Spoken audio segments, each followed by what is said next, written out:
What's happening, family? It's all good, Master True. It's all good, man. Good to be back on air with you, brother. Damn. Yes, sir. Yes, sir.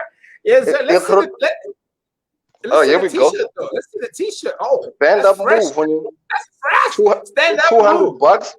That's 200 it. bucks plus postage. Get it to you, man. Your size. Listen, man. Yakub, I'm feeling you're out there schooling the youngins about old phones and stuff. Joga, they got quiet when I mentioned 3310s, dog. By a 5110 could fall off the 6th floor, and at the bottom you just get there and put it back together. No problem. Only two parts that'll go separate is the phone and the battery. And the battery. And the call is still holding. Don't we sell battery? Please believe.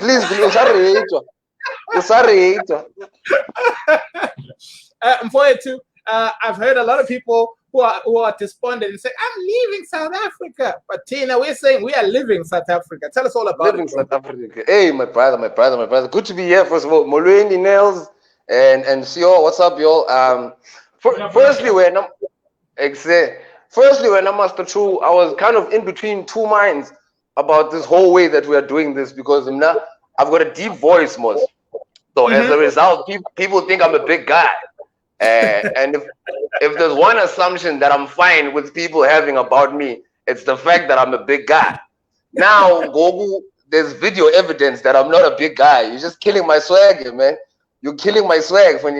That could be very anticlimactic for all the Kids Gacy radio listeners, you know, because they'll be listening to the radio doing whatever they're doing. You never know. And then they hear my voice and think to themselves, "Ooh, there's a big guy on radio." And then they look, they're like, do you know what I mean? It's killing my swag, Master True. And as well as you guys know, most from the 15th onwards, it's the end of Greyhound. It's like the end of an era. Yeah, totally. You heard about that, right? Totally, yeah. Greyhound, totally. So imagine that anticlimax, ne? We are driving down, like months down the road. You are driving down the road and you hear a Greyhound honking behind you, and you think to yourself, "Whoa, it's a Greyhound." When you turn around, it's a Quantum using Greyhound parts. That is that anticlimax that I'm talking about. I am the Quantum using Greyhound spare parts when I'm Master True. With that being said, RIP to Greyhound. It's the end of an era. But here's the funny thing. As I was saying RIP to Greyhound in my head, I kept on thinking it sounds like something someone who's privileged would find offensive. You know, because these days, privileged people find everything offensive. What do you mean, RIP to Greyhound? What about all the poodles that die from malnourishment? What about the Great Danes that have died without reaching their height? What do you mean just RIP Greyhound? All dogs matter. This is the life that we're living, guys. People have a lot of time on their hands, so they sit through the internet and they look for things that offend them. I've had someone who was offended by my bad grammar in one of my posts, Master True. First day, it was hashtag bad grammar must fall. Second day, hashtag BGMF. Third day, hashtag BGMF lockdown party. And then on Friday, it was cool because it was taken over by the woke people. You know how the woke people always take things over by saying stuff that doesn't make sense on some. I don't understand why people are all of a sudden against bad grammar. We've been against bad grammar ever since we were fetuses. So you can't just get born and think you can be against bad grammar. That's exactly how woke people take everything, Master P. RIP to Greyhound and hashtag, it's important to disclaim everything you say, like a politically correct boss, Master True. Hashtag, no dogs were harmed during any of this, but still, RIP to Greyhound. So did you guys, on the first story I want to talk about, did you guys watch the Sonas yesterday? Yes. Oh, okay. I didn't get a chance to watch it because I've got Netflix and stuff. I don't. But the gist of the entire Sona is that the president is trying to reassure South Africans that the economic recovery plan is on a promising path, which basically means, Master True, that when you receive a phone call from an 087 number asking you when you plan on paying your overdue account, tell them that the payment to them is on a promising path, Master True. Tell them that the path that your payment to them is on is so promising that it doesn't need to be disturbed. They mustn't call you back. In fact, Master True, everyone knows that the path of the promise is a long one. And if it's good enough for the president to say, then damn, it's good enough for me to say. Here is a list of things that are on the promising path in my life, Master True. Starting gym, quitting smoking is on a promising path in my life, as well as my girlfriend's Valentine's gifts. Those are on a promising path as well. No, baby, I'm on the internet. This is not real people. Those are on the one thing the president also spoke about is that how he's going to extend the 350 rand SASA relief grant for an extra 3 months, which basically means when I'm Master True that the post office will retain its #1 spot as having the longest queues in South Africa for another 3 months, followed secondly, of course, by Capitec ATMs. Third is we have the KFC line on every 20 of the month, which is when teachers get paid. And fifth on the line, Master True, let me just check. Fifth on the line, we've got fourth on the line, ShopRite Money Market on every payday. And the last, number 5 on the top 5 of the longest queues in South Africa is any queue in Mthatha. Any queue in Mthatha. This was proven to me 2 years ago. The most important, the most influential job to have in Mthatha when I'm Master True is a queue marshal. I heard two. Yeah, go to Mthatha. Go to Mthatha. Go to Mthatha. There's number plates written queue marshal. There was 2 girls speaking when I'm Master True. The one girl was unsure whether to date this guy or not, and the other girl was like, "Hi friend, Fumalomduman, brother yake queue marshal sabakgrand." They said this while we're standing in queue for something, you know what I mean? And another story, let's see what we have here. You remember there was the tea last week? Oh, yes. The infamous tea. So now there's a lady from the DA, one Ms. Natasha Mazone, who has spoken to the head speaker of the National Assembly to launch a full investigation on who exactly paid for the extravagant tea. I don't know why they would call it extravagant. Those guys didn't even have their legs crossed. They didn't even have a pinky in the air. I don't know what was extravagant about that. This woman has got the audacity, not just an investigation when I'm Master True, a full investigation. Talk about this investigation thing is a free for all. We can just go around investigating everybody. So while we at it, Master True, I proposed to Ms. Natasha Mazone that we investigate Somizi and Vusi Nova for taking a private jet to Cape Town on a Tuesday for a private holiday. Who takes a private jet on a Tuesday, Master True? The airport is so empty. And it's during COVID. It's not like anyone was going to recognize them. They would be wearing masks. What are they running away from, Master True? They must investigate that. Thirdly, and most importantly, and I think as a black child, each and every single one of you guys would agree with me on this, I think Natasha Mazone must investigate our black mothers.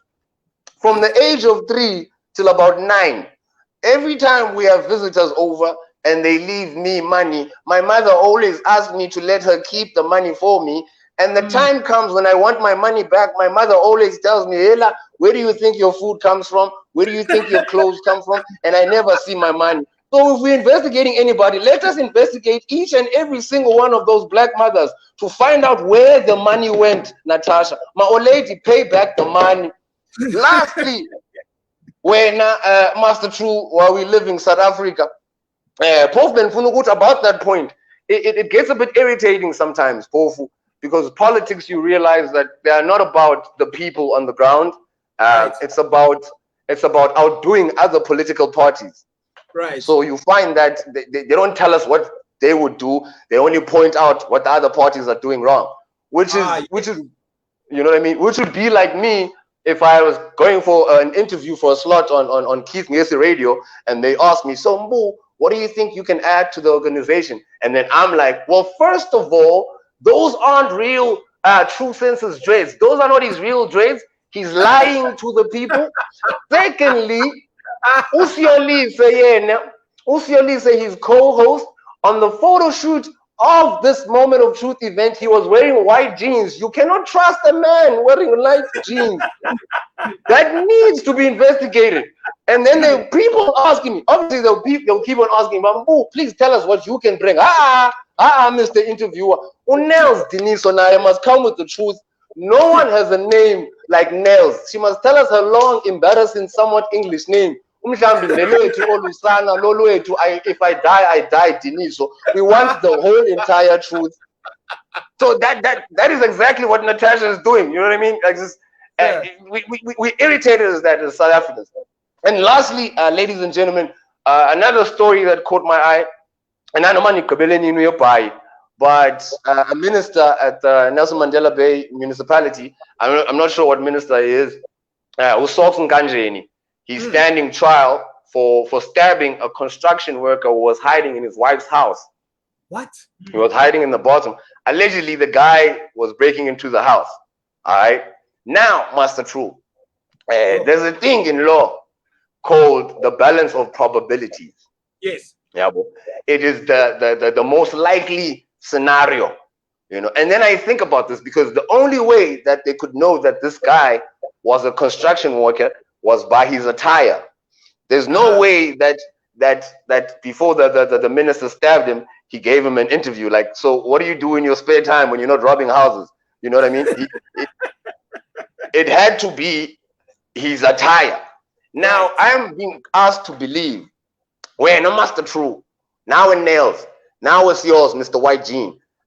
If you are just to digress, Seals, man, if in life you wear white jeans, that is all we will remember you for. Like, you could go and have the cure for the COVID-19, and everybody would be like, what's your list? Obi, low in the cure, cure, low in the white jeans, man. Oh,